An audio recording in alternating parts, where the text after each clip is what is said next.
Hi everyone, welcome back to food festival channel. నేను మీ లక్ష్మిని. ఇవాళైతే ఈ వీడియోలో చాలా ఆరోగ్యకరమైన రీతిలో కుండలో తయారు చేసేటటువంటి కీరా దోసకాయ పప్పుని మీతో షేర్ చేస్తున్నాను. వీడియోనైతే స్కిప్ చేయకుండా లాస్ట్ వరకు చూడండి. అప్పుడు మాత్రమే ఈ కీరా దోసకాయ పప్పుని మీరు కూడా పర్ఫెక్ట్గా తయారు చేసుకోగలుగుతారు. ఒంటికి చలువ చేసి అరుగుదలని బాగా పెంచి బాడీని డీహైడ్రేట్ అవ్వకుండా చూసే ఈ కీరా దోసకాయ పప్పు అన్నంతోటే కాదండి, చపాతీకి దోశకి కాంబినేషన్గా అదిరిపోతుంది. ఇంకా లేట్ చేయకుండా ఈ కీరా దోసకాయ పప్పు ఎలా తయారు చేసుకోవాలో చూసేసేద్దాం రండి. ముందుగా ఈ పప్పు తయారీకి 125 గ్రాముల వరకు కందిపప్పుని ఒక గిన్నెలోకి వేసేసుకోండి. చూడండి, ఈ గ్లాస్తో వేసాను. ముందుగా ఈ పప్పులో మామూలు నీళ్లు వేసేసి పప్పుని 2-3 సార్లు మట్టి పోయే విధంగా శుభ్రంగా కడిగేసేయండి. తర్వాత ఆ నీళ్ళని పూర్తిగా ఒక గిన్నెలోకి వంపేసుకోండి. ఇలా పప్పు కడిగిన నీళ్ళని మొక్కలకి పోసారంటే మొక్కలకి పువ్వులు కాయలు బాగా కాస్తాయి, అలాగే మొక్కలు బలంగా ఎదుగుతాయి.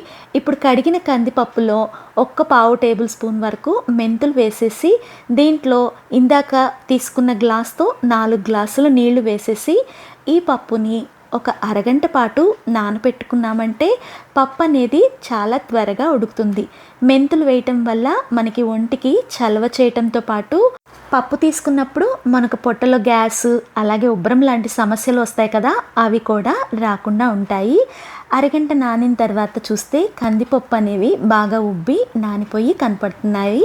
వీటిని నీళ్లతో సహా ఒక పిడతలోకి వంచేసుకోండి. అదే మీరు కుక్కర్ పెట్టదలుచుకుంటే కుక్కర్లో అయినా అన్ని కలిపేసి కుక్కర్ పెట్టొచ్చు. కానీ ఇలా వండుకుంటే పప్పు అనేది మహారుచికరంగా ఉంటుంది. దీనిలో ఒక గరిటెడు నూనె, 1/2 టేబుల్ స్పూన్ పసుపు వేసేసి పప్పుని ఉడికించుకోవటం వల్ల పప్పు పొంగకుండా చక్కగా ఉడుకుతుంది. దీన్ని హై ఫ్లేమ్లో ఒక పొంగు రానివ్వండి. ఇలా పైన వచ్చిన తెట్టనంతా కూడా తీసేసేయండి. ఎందుకంటే పప్పు నిల్వ ఉండటానికి ఎంతో కొంత కెమికల్స్ వేస్తారు. అవన్నీ కూడా ఇలా పప్పు పై భాగంలోకి తెట్టలాగా వస్తాయి.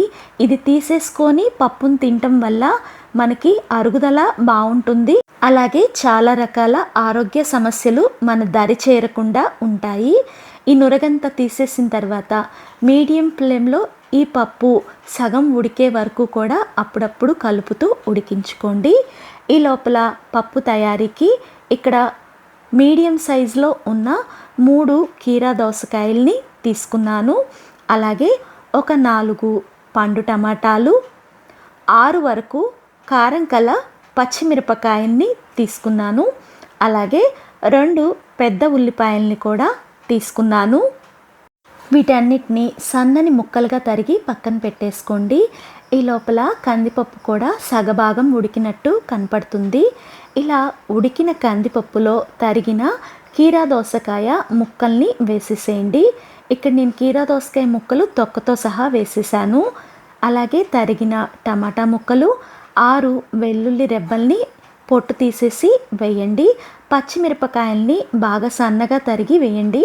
అలాగే ఉల్లిపాయ ముక్కల్ని కూడా దీంట్లో వేసేసిన తరువాత ఒక రెమ్మ వరకు కరివేపాకును కూడా తుంచి ఇలా వేసుకోవటం వల్ల పప్పు సువాసనతో చాలా కమ్మగా ఉంటుంది. అలాగే దీంట్లో 1 టేబుల్ స్పూన్ వరకు జీలకర్ర, 1 టేబుల్ స్పూన్ వరకు క్రిస్టల్ సాల్ట్ని వేయండి. పచ్చిమిరపకాయలు వేసాం కాబట్టి 1 టేబుల్ స్పూన్ నిండుగా ఎండుకారం వేస్తే సరిపోతుంది. ఇక్కడ నేను చిన్న నిమ్మకాయంత చింతపండుని నానబెట్టుకున్నాను. దాన్ని కూడా నీళ్లతో సహా దీంట్లో వేసేసి కూరగాయ ముక్కలు, ఉప్పు, కారం, చింతపండు ఈ పప్పులో బాగా కలిసే విధంగా గరిటెతో మిక్స్ చేసుకున్న తర్వాత దీని మీద మూత పెట్టేసి మూతని కొంచెం గ్యాప్ ఇచ్చి పెట్టడం వల్ల పప్పు అనేది పొంగకుండా ఉడుకుతుంది. దీన్ని మీడియం ఫ్లేమ్లో ఒక 10 నిమిషాల పాటు ఉడికించుకుంటే పప్పు ఒక ఉడుకు పట్టి కనపడుతుంది. కీరా దోసకాయలో మామూలుగానే నీటి శాతం ఎక్కువగా ఉంటుంది. ఎండాకాలంలో కీరా దోసకాయని తీసుకోవటం వల్ల బాడీ అనేది డీహైడ్రేట్ అవ్వకుండా ఉంటుంది. మళ్ళీ దీని మీద మూత పెట్టేసేసి పప్పు, కూరగాయ ముక్కలు మెత్తగా ఉడికేలాగా ఇంకొక 5-6 నిమిషాల పాటు మీడియం ఫ్లేమ్లో ఉడికించుకోండి. పప్పుని పప్పు గుత్తితో ఎనపాల్సిన అవసరం లేదండి. గెరిటతో జస్ట్ మ్యాషప్ చేసుకుంటుంటేనే పప్పు అనేది స్మూత్గా నలిగిపోతుంది. ఇలా పప్పుని ఎనుపుకున్న తర్వాత దీనిని తిరగమాత వేసుకోవటానికి ఒక బాండీలో ఒక గెరిటెడు వరకు నూనె వేసి, నూనె వేడెక్కిన తర్వాత 1 టేబుల్ స్పూన్ వరకు మినపగుళ్ళు, అలాగే 1 టేబుల్ స్పూను పచ్చెనగపప్పు, టేబుల్ స్పూన్ వరకు ఆవాలు, ఇంకా 1 టేబుల్ స్పూను జీలకర్ర వేసేసి ఒక 10 మెంతి గింజల్ని పోపులో వేయటం వల్ల పప్పు మహా రుచిగా ఉంటుంది. అలాగే ఒక 20 వరకు ధనియాలను కూడా దీంట్లో వేసేసి స్లో ఫ్లేమ్లో ధనియాలు, మెంతులు, ఈ పోపు బాగా వేగి మంచి సువాసన వచ్చే వరకు వేయించుకున్న తర్వాత దీనిలో ఒక ఉల్లిపాయని తరిగేసి ఆ ఉల్లిపాయ తరుగును కూడా వేసి దంచి పెట్టుకున్న వెల్లుల్లి 1 స్పూన్ వరకు వేయండి. పోపులో వేసిన చిన్నులపాయ, ధనియాలు, మెంతుల తాలూకా ఫ్లేవర్ అనేది పప్పు తినేటప్పుడు మీకు బాగా తెలుస్తుంది. దీనిలో 1/2 టేబుల్ స్పూన్ పసుపు వేసేసి ఉల్లిపాయలు, వెల్లుల్లి ఎర్రగా వేగే వరకు వేయించుకొని తర్వాత విరిచిపెట్టుకున్న 3 ఎండుమిరపకాయలు, 1 రెమ్మ ఫ్రెష్ కరివేపాకు కూడా వేసేసి కరివేపాకుని, ఎండుమిరపకాయల్ని కూడా స్లో ఫ్లేమ్లో వేయించుకోండి. ఈ పోపు వేగుతుంటేనే మా ఇల్లంతా కూడా గుమగుమలతో నిండిపోయింది. రెడీ అయిన పోపుని ఇందాక ఉడకపెట్టుకున్న పప్పులోకి వేసేసి ఒక్కసారి పోపు స్మెల్ అంతా పప్పుకు పట్టే విధంగా మూత పెట్టేసి 5 నిమిషాల పాటు అలా ఉండనివ్వండి.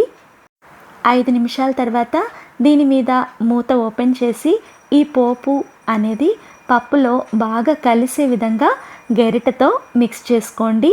అంతేనండి, చాలా కమ్మనైన ఆరోగ్యకరమైన కీరా దోసకాయ పప్పు రెడీ అయిపోయింది. పిడతలో తయారు చేసిన ఈ కీరా దోసకాయ పప్పు మన ఆరోగ్యానికి ఎన్నో ప్రయోజనాలని అందిస్తుంది. మీరు ఒకసారి నా స్టైల్లో ఈ కీరా దోసకాయ పప్పుని ట్రై చేసి మీకు ఎలా వచ్చిందో కామెంట్ చేయండి.